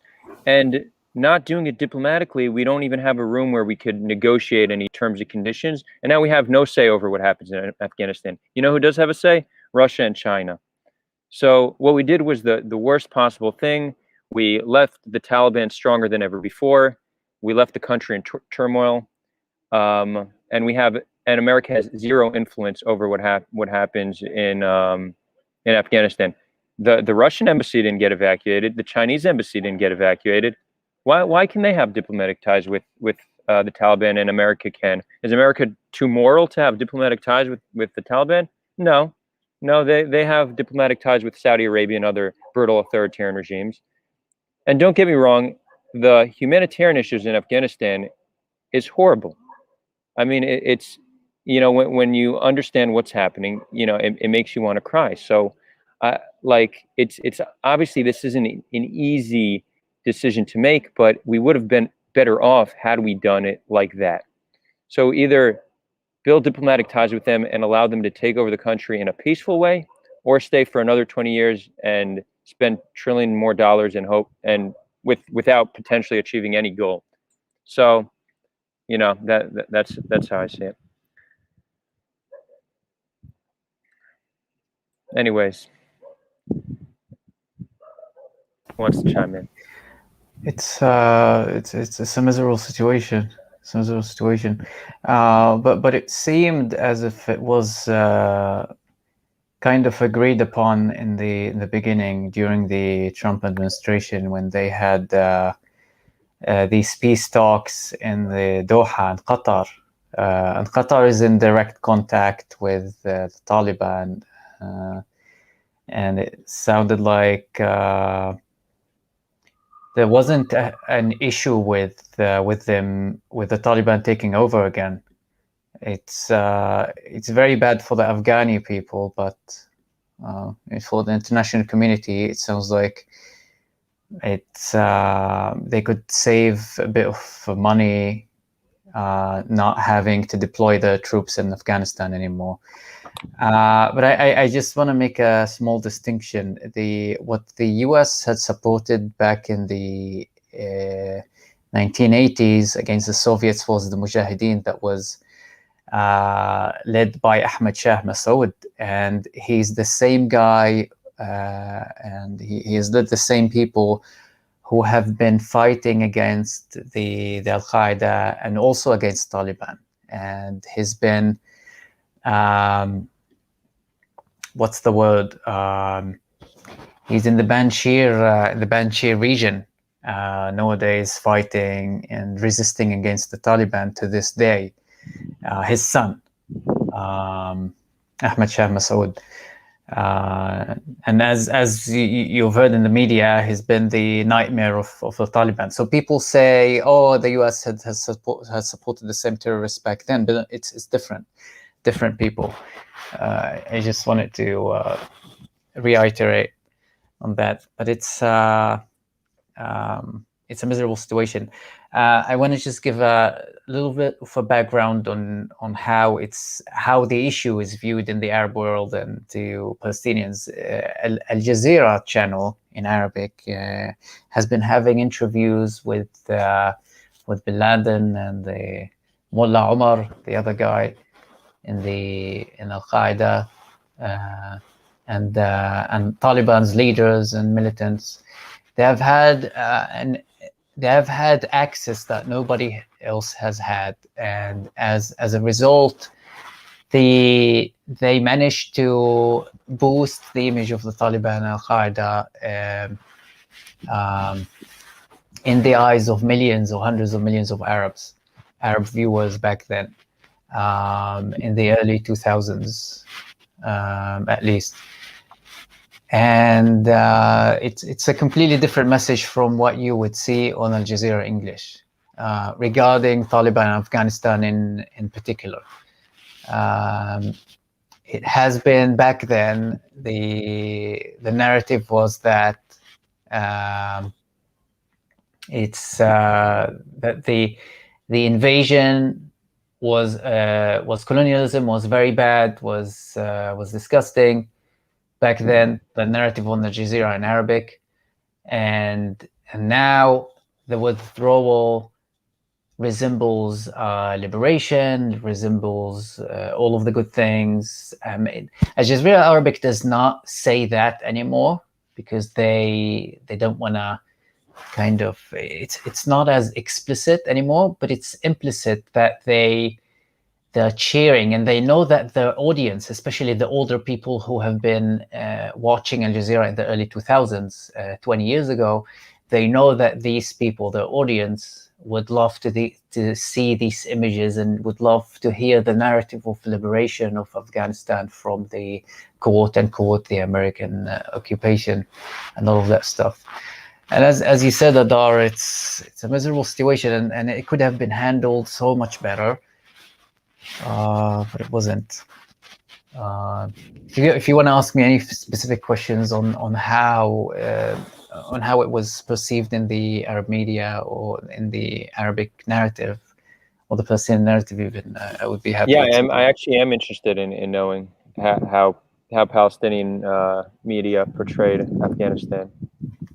Yeah, as I was saying, those who watch Al Jazeera, and especially the boomer generation from the early 2000s, and especially those with an Islamist, more religious mindset, are happy about the withdrawal.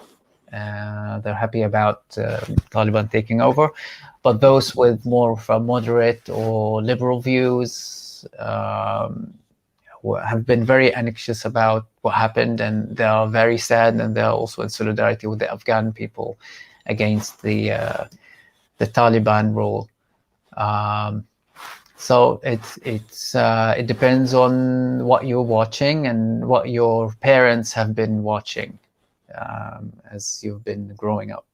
But it's all symbolic. It doesn't have any weight on the Palestinian society in general, aside from the fact that Hamas leadership in Qatar has been meeting with the Taliban leadership in Qatar, and they seem to have been congratulating each other.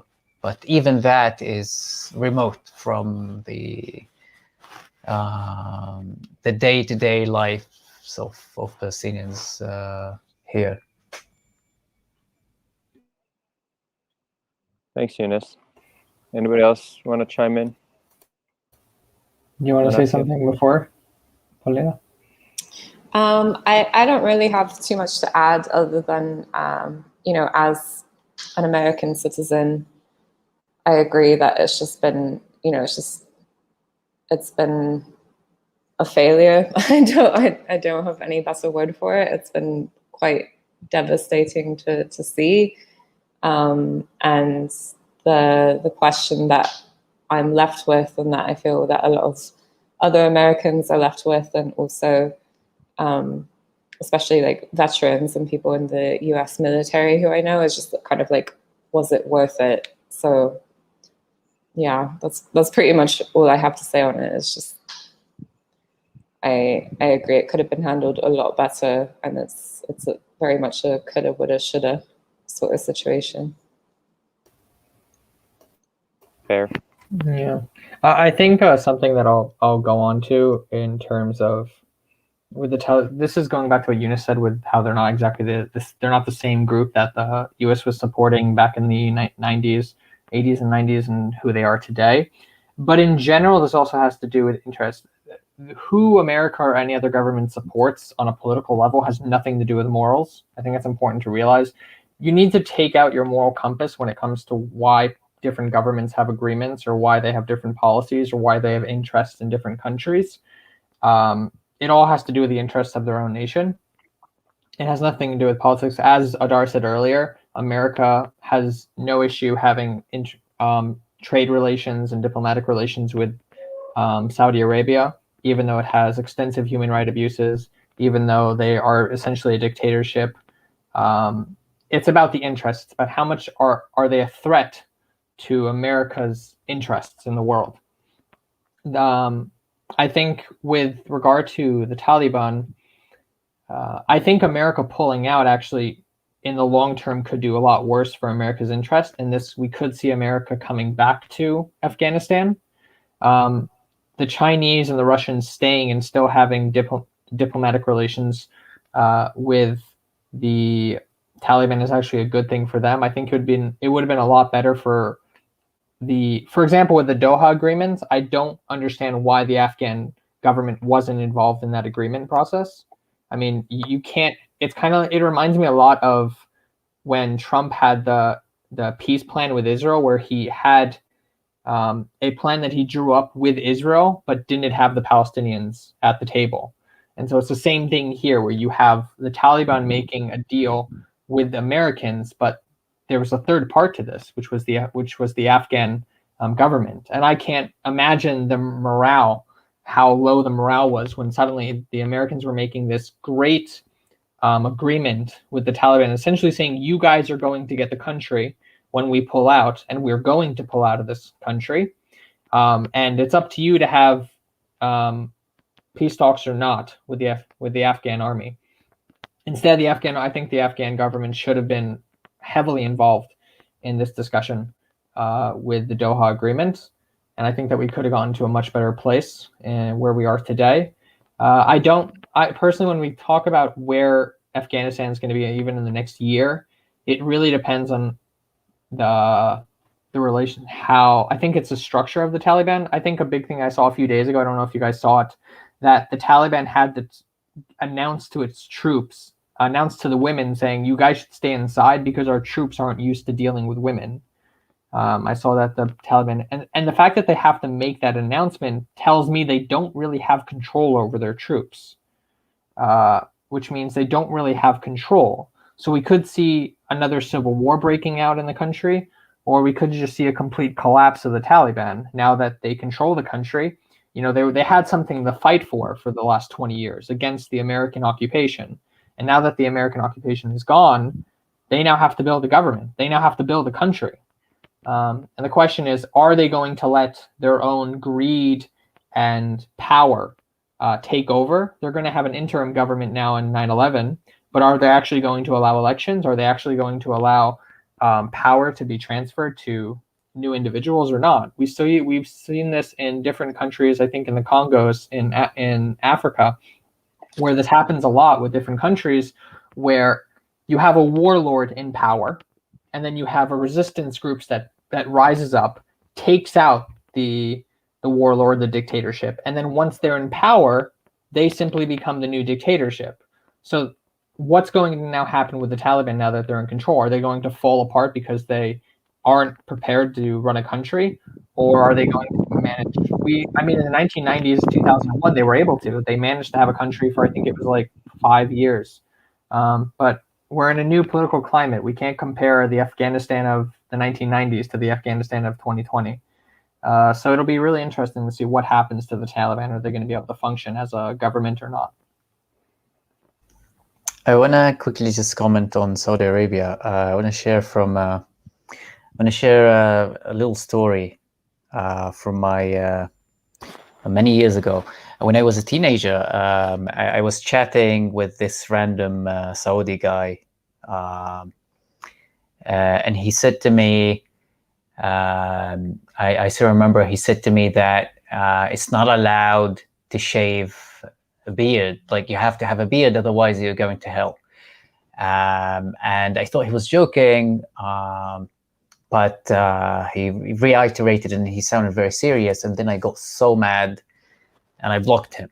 And ever since, I had a fantasy that the sheikhs or the imam, the muftis in Saudi Arabia, who controlled the minds of many people, and whose religious narrative is so powerful and is being redistributed to other people, even in other countries. I had this fantasy that these people would be behind bars one day, but I knew that that would have never happened, that would have been possible.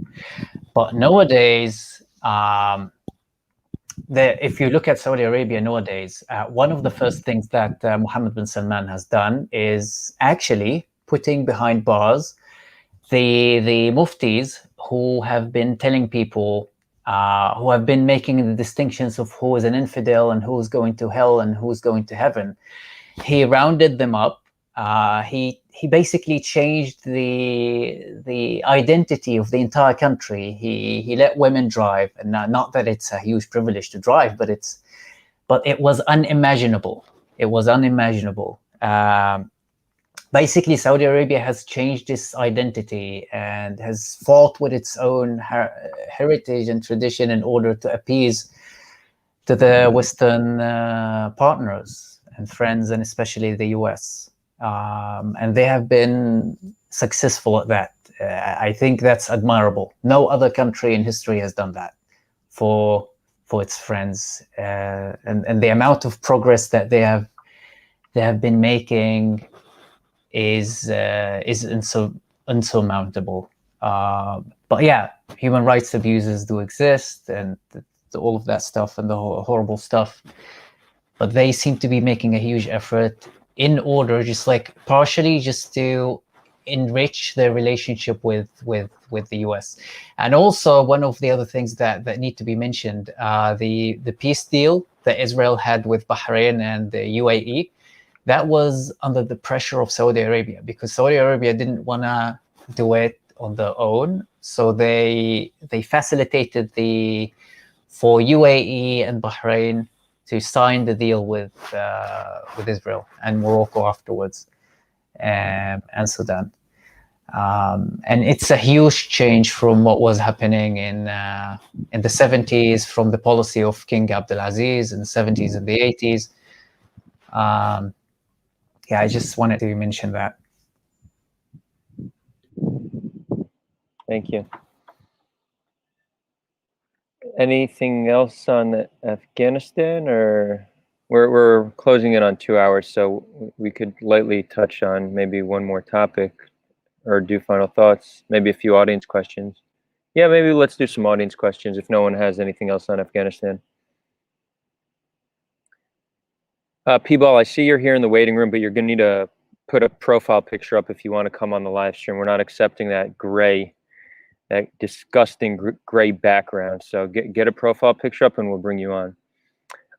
Paulina, I kind of want to ask you something. I hope I'm not putting you on the spot, but I feel like we're close enough that I can do this. So throughout this discussion, a few people in the chat have said things about your looks. Albeit they were all compliments. They were complimenting that you're beautiful and all that. I just want to ask you how those remarks make you feel. I'm a little ambivalent about it. This is quite an on-the-spot question. So, all right. Yeah. You could chastise me later if you're upset about it. I'm okay, fair. Yeah, like I feel like I would say I'm ambivalent because on the one hand, it is very much like, what relevance does that even have? I'm here for a round table panel discussion on politics, on current events. So, like I don't know why the way I look is even being brought into things. On the other hand, I do think that I have very much, because I've been kind of socialized in the system or hierarchy or patriarchy that we live in, that is kind of like a currency for me. Like it's a form of capital. So it's something that I'm very aware of. Like it's not like I go into a discussion being like, oh, it's something that is expected, because my whole life, anytime that I weigh in on something or just interact with people in any sort of way, that tends to be the feedback that I will get. So the way that I feel about it, I kind of am like almost second guessing myself, because on the one hand, I want to say like, oh, it's fine. I'm like, that's normal for me. But then there's this other part of me that's like, yeah, but that shouldn't really be normal. And like, why is this a thing? And let's question this. So that's why I would say I am ambivalent, because okay. I on a personal level, like I'm not offended or anything, and like I would say like, oh, thank you or whatever. But on kind of a more macro level, it's like, I don't know how I feel about that. Well, thank you for sharing that, Paulina. Yeah, to the viewers, I think this is something I've heard, and just to kind of echo what you said, like a woman can find a compliment about her looks flattering, right? Who doesn't like getting complimented on their looks? But Paulina's here to discuss. She's here for her mind, not for her looks. So it's kind of like, view me as an equal to everybody else. I'm not here because I'm pretty. I'm here because I have something to contribute. So to the viewers, just keep that in mind.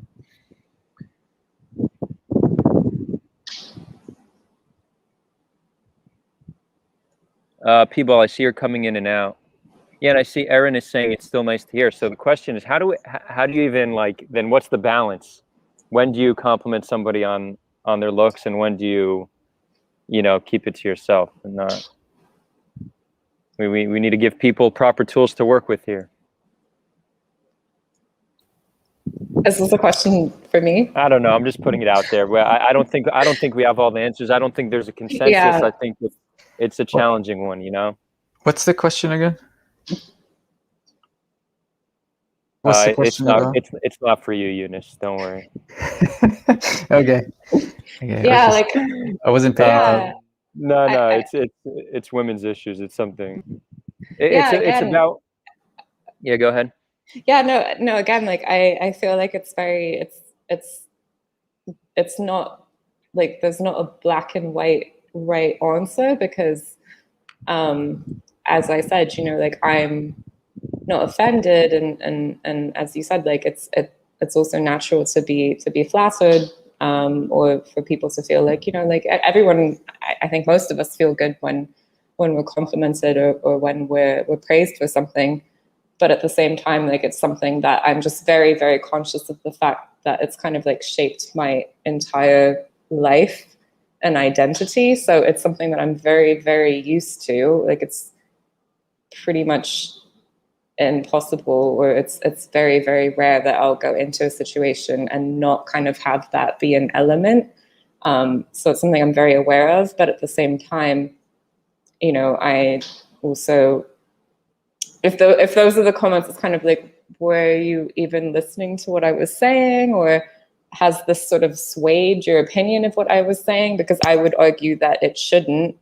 We should be kind of evaluating everyone's opinions and everyone's messages and their words from an objective standpoint, and not at all be influenced by anything of that nature. So yeah, I don't want to like give any kind of definitive answer here, because it's something that I myself ponder a lot. I appreciate your honesty, Paulina. Thank you. And now I see people in chat.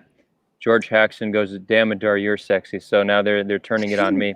So I'll say this, because I am almost never objectified for my looks, like almost never. You can say it all you want. That's fine. If you want to come to chat and tell me I look good, that's fine.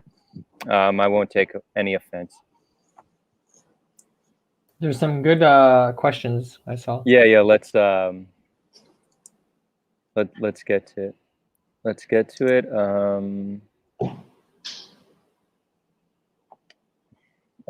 Tal, feel free to bring up. You're gonna need to let me.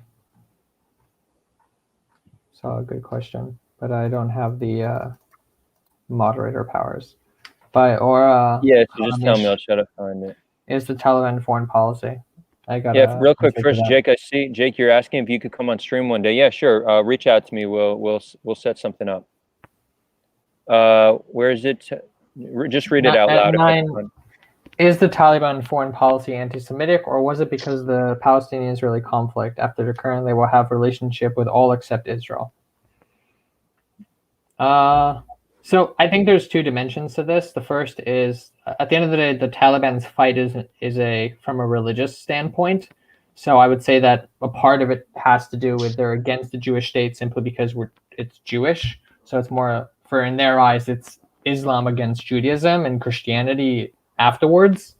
But I think also due to the conflict here, that also plays a larger role. I think it's also, again, this comes back to what I said earlier about them trying to gain a footing and to show that they're different and to show that they want to have relationships.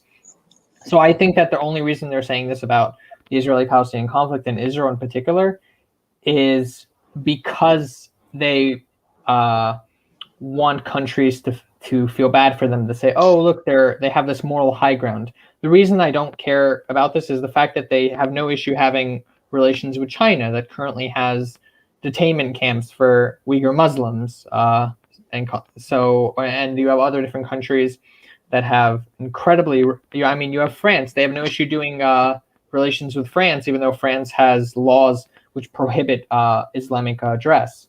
So this feels less to me about the moral high ground in terms of the Taliban, and a lot more has to do with trying to get support from different Muslim countries in the region and Arab countries. Yeah, I don't think I have anything to add. Good response. Anybody want to add something? Cool. Any other questions? We didn't get any super chats today. Who wants to kind of break that? Give us that first super chat. Let's get those super chats going. You know, it's interesting. I noticed the most super. What's that? What's that? Super chat. It's where it's like a direct donation. Someone can donate money, and then their comment is highlighted. So we prioritize. Okay. Yeah. They're fun. They're fun. Obviously, the goal is that I could do. We could do this content full time, and we could just produce more and do a lot of awesome things. So, I'm not I don't rely on those super chats to put food on the table because I have a day job, but I would like to be able to quit that day job and go all in on this, and the super chats help make that a reality. So that's kind of where we're at. Yeah, Paulina, we're getting a lot of compliments about the cat as well. That's definitely legit. It's very much a cute kitten. It's he, right? Yes. So this is Pantalaimon. I don't know if anyone knows his Dark Materials series by Philip Pullman, but that's who he's named after, is Pantalaimon. So Pan for short. He's 9 weeks old. I rescued him. He's an orphan. He's from the Palestinian village of Kfar Manda. And yeah, he's getting bigger by the day and quite rambunctious, as you can see, but sometimes he will cooperate and he just curls up for a nap. He's so cute. And I'd say that's a really Palestinian cat, so this is coexistence right here. All right, so we got 2 super chats. Thank you so much. Edley Dowie giving $5. Thank you so much, Ed. I genuinely appreciate it. And then Learn Think, $10. Thank you so much. 10 Canadian dollars. Learn Think says, did Afghanistan invite the USSR? And correct me if I'm wrong, please. I actually don't. I don't know the answer to that. Maybe our audience member, Or Khalamish, who's international policy expert, you could say. Maybe he knows. Tal, maybe you know too, Eunice. Just add on before anyone else. So they were supposed to help Afghan. That's why that was their approach to coming to help Afghanistan. But in the end, they just came in, took over the government, and occupied the entire place because they wanted. It was for them, it was about the next stage of defense against the capitalist Western world. So they didn't exactly go on their promises with the Afghans when they came in. Cool. Okay, so we have a bidding war happening right now. Okay, Edley Dowie now gives $10 saying, I can't get Learn Think, one up me, LOL. Cool. It's not that I want to encourage the bidding war, but I do, yeah. Go for it. And then, thank you, $5. I really appreciate it. And it's funny, I just complimented O on being an expert, but that super chat was prior to the compliment. But that's not why I complimented him. So it was just a synchronicity. Beautiful. We will start wrapping up. I see P-Ball's back. P-Ball, what's up? What's on your mind? Oh, hey. I just wanted to answer the question of like that Soviet comment, or I don't know. Can you show it up, Adar? Which one is it? The Soviet something in Afghanistan. Learn Think. It's a Learn Did Think Afghanistan question. invite the USSR? And correct me if I'm wrong, please. Oh yeah. So all you, brother. The Soviet, like Afghanistan, Afghanistan was like having a revolution though, like a communist revolution against like the monarchist government. Like after they succeeded, they needed help from the Soviets because its population, the Afghan population wasn't happy with that. Well, like the Soviets didn't care about Afghanistan. Like they just like saw it as like an unimportant spot on the map. Well, like after like there was like started the heating up. I started that Mujahideen thing. They actually like replaced the communist government with like another government. But it was already late. I think I'm not sure, but that's what I know. But like it's like they just like having this Soviet like invasion of Afghanistan. So yeah, this is like what happened, and like the Soviets are the ones who like invaded Afghanistan. They weren't invited though. It's like just them like coming to help the the government, you know. Cool. Thank you for your input. I guess we'll do final thoughts. We're at the 2-hour mark. Everyone can have final thoughts. P-Ball, you could also have a final thought. And yeah, who wants to go first?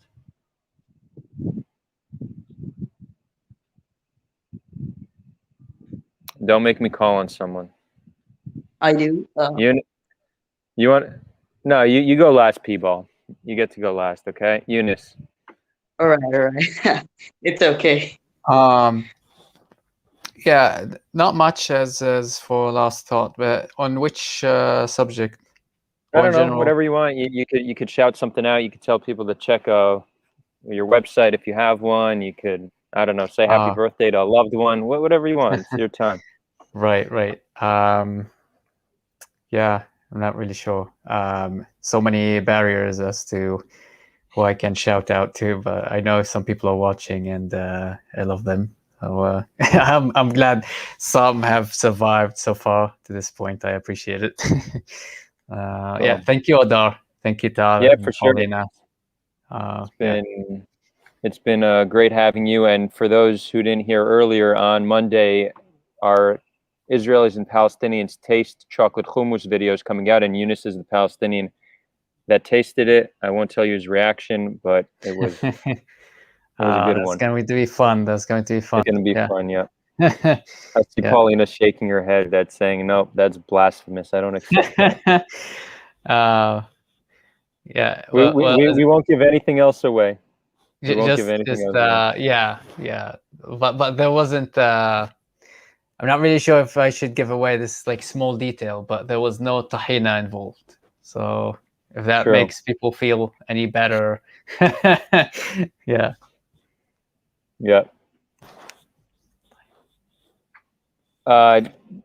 So Nir just hit us with the super chat. We can't ignore it. It's against the rules. 6 shekels. Thank you, Nir. How and I don't even know how to read that. How and if. How do you read that, Paulina? You're good with language. How would you read that for the people listening just on audio? How parentheses if will Taliban affect I think like he said. I would say slash. I don't know. How / if will okay, you're right. Yeah. How / if will Taliban affect the IP conflict? I don't think it's going to have any noticeable effect. But maybe there's someone more informed on this issue than myself. It won't. I don't think it would, unless if there are international repercussions to what's going on. Unless if there would be a new drive for a new invasion and then a new focus on Afghanistan by major Western powers. There might be. One theory states that China and Russia could get indulged and very busy with Afghanistan, and that would divert their attention from the Middle East and other Arab countries, and including Palestinians. It could basically, if Afghanistan gets messy, it could basically bankrupt its neighbors, or one of their neighbors at least. It could be massive. Who knows? Yeah, I just yearn for the day where we could travel freely to all parts of the Middle East, where we could visit our neighbors to the north in Lebanon, to the east in Jordan, Iraq, Afghanistan. I know there's many countries I'm missing, but this is a dream I'm yearning for, that the Middle East is open to all people, and where human rights abuses isn't such a major concern. Tal, you want to go with some final thoughts? So I'll connect this into my final thoughts. So I think that I don't think in the short term Afghanistan is going to have any effect on the conflict here with the Israelis and Palestinians. I think only long term, if it's able to survive as a government, it will. How? I think that if Afghanistan falls into another civil war, most likely there's a chance that Iran could get involved with that. So that could pull away Iran slightly from the conflict here with the Israelis and Palestinians. So that could have a small effect, I believe, not much. But in general, Afghanistan is pretty isolated from the Israeli-Palestinian conflict. I mean, it's quite far. It's not that close that it would affect most of the countries that are It's not even related to considered Israel. the Middle East, right? That's not even the Middle East, technically. Yeah, it's quite far from that. My final thoughts in terms of, I would pay very close attention to Afghanistan in the coming weeks. This will be right after they announce their interim government on 9/11 will be the deciding factor on whether or not they're going to survive or not, whether or not they have elections and are able to transfer power, or they try to hold on to power. If they hold on to power, I'm almost 100% sure there's going to be a civil war in the country and it's going to collapse. If they're able to transfer power, then who knows? We have a new contender in the Middle East. That will be very interesting to see Russia and China's involvement with that, because they have realized that it's really key for them to get involved there. In general, if you want to have a conversation about media analysis or just in general what's going on here in Israel and with the Palestinians, feel free to reach out on Twitter. Just my handle is the same as in my name here. And it was really great talking to all of you, and hopefully I'll be back next week. Thank you so much, Tal. Paulina. So it's been a pleasure to be here tonight. Thank you everyone for your thoughts. In terms of Afghanistan, I don't consider myself the most informed on that particular topic, but my overall impression would lead me to say that I also don't think that it's going to have a direct impact on the Israel-Palestine conflict. The prison breakout, on the other hand, as I said earlier, I am actually quite concerned about where that's going to lead to. I have multiple people who are kind of like on the front lines, so to speak, whether militarily or journalistically or otherwise, who are leading me to believe that it's not going to just kind of like peter out. Something's going to happen from this. So I am kind of waiting on tenterhooks to see what happens, and just hoping for the best. Can I be really cheeky, Adar, and say like one thing? Okay, we were meant to touch on today about the abortion laws in Texas. I just wanted to say one thing in regards to that I think a lot of people may not be aware of. The ruling by the Supreme Court in regards to Texas is 6 weeks for pregnancy, 6 weeks pregnant in terms of abortion. And I think that one thing that a lot of people do not know, and I certainly didn't know, is that the time of pregnancy time or the due date sort of estimation is actually calculated from the time of not from the time of conception, which is what you would naturally think. It's actually calculated from the date of your last menstrual cycle. So what that effectively means is that 6 weeks, by the time you find out that you're pregnant, or by the time of conception, you're already 1 to 2 weeks pregnant. So that effectively means that 6 weeks is about 4 weeks, being generous. So I just think I just wanted to throw that in there since we didn't actually get to touch on that topic, but I think it's something that a lot of people don't know. And, even when I hear the time 6 weeks, I'm like, okay, that's quite early, but I think it's in practice, it's even earlier than that, because the average person is going to be thinking, all right, I slept with someone on this date, so I'm going to be a month pregnant. And that month is actually more like 6 weeks because of the way that the conception is calculated. So that's just something I felt like I needed to say today that I didn't get a chance to. Sure. So we didn't get to touch on that. Maybe, Paulina, we could set up another session to put more focus on that. I think it's an important topic. Yeah, for sure. I feel like that's something that I would never have expected. Like I learned that only a little bit over a year ago, and I was very surprised. I was like, 6 weeks? What are you talking about? So yeah, it's essentially like at least 1 week to 2 weeks further than what you would think, thinking like, all right, the baby was conceived on this date, blah, blah, blah. Right. Most women don't know they're pregnant until after the 6 week mark. Right. The vast majority. Yeah. And even if you had basically the point that I'm trying to make is even if you had reason to suspect that, like if you're like, all right, I slept with someone and I might be pregnant. If you're thinking like, all right, that was 3 weeks ago, it's effectively 5 weeks ago from the way that the due date is calculated in terms of how pregnant you are. Thank you, Paulina. And Paulina, this was your first time on a live stream, but I know it's not going to be your last time. So very excited to have you back on. P Ball, what's up? Okay, so I wanted to comment on Nir's question. First, like before we ask like the question how it will, we should ask the question will it affect the IP conflict?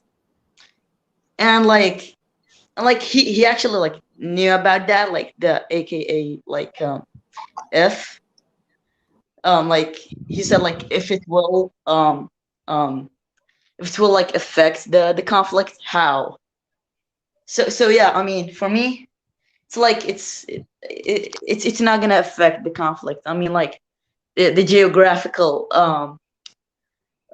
like the geographical distance is not gonna help the Taliban like even like supporting or supporting like Hamas or something. I mean they have like relations with Hamas, but they can't reach out Hamas, especially when like Iran is on their way.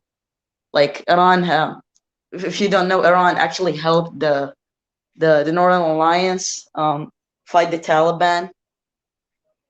They were like one of their first supporters. So yeah, I mean, and Iran already like have like blocked anything with the Taliban, I think. So yeah, I don't think the Taliban could like affect or like the Afghanistan like if I mean like if like the Taliban government survived which like most likely won't so yeah that's what I think. Thank you. And if people want, P-Ball has a YouTube channel called Palestine Ball Animation, correct? Yeah. It's like Yeah, I stopped doing everything about it. I mean, I you used to haven't do, been but active. I don't have any ideas to do something on it. I'm just out of ideas these days. Well, Chad, if you have ideas for P-Ball, give him some ideas. Maybe you could do one about Afghanistan. That'd be an interesting one. Or the prisoner Well, escape. yeah, I did like a video, but like it was about the anthem. So yeah. Cool. So that is all, friends. A little bit about what we have going on next week. So this is episode 1 of Sulha Podcast. We're going to try to do this on a weekly basis. If anybody wants to be on a future episode, please reach out to me. You can find my contact information in the description. We'll switch it up every week. We'll talk about current events. I hope you enjoyed it. If you have feedback on how we can make this series better, please let me know. On Monday, we're going to have the chocolate hummus video out. It's already up on Patreon. Patrons get early access to some forms of content. So if you can't wait till Monday, you could subscribe to Patreon and check that out. There's a link to that in the description as well. And that's it. Tal, Paulina, Eunice, P-Ball, thank you so much. It's been a great pleasure. Oh, and I guess we'll have an option for an after party if people want. We'll do an after party in Discord. I'll drop a link in the chat right now. If you want to join the after party, click on the link on the left-hand side. It says lounge, click lounge, and you'll be connected. It's a voice chat, kind of like this, but anyone can contribute. You could just listen, of course, if you want. And that's all. Thank you all, friends. Until next time.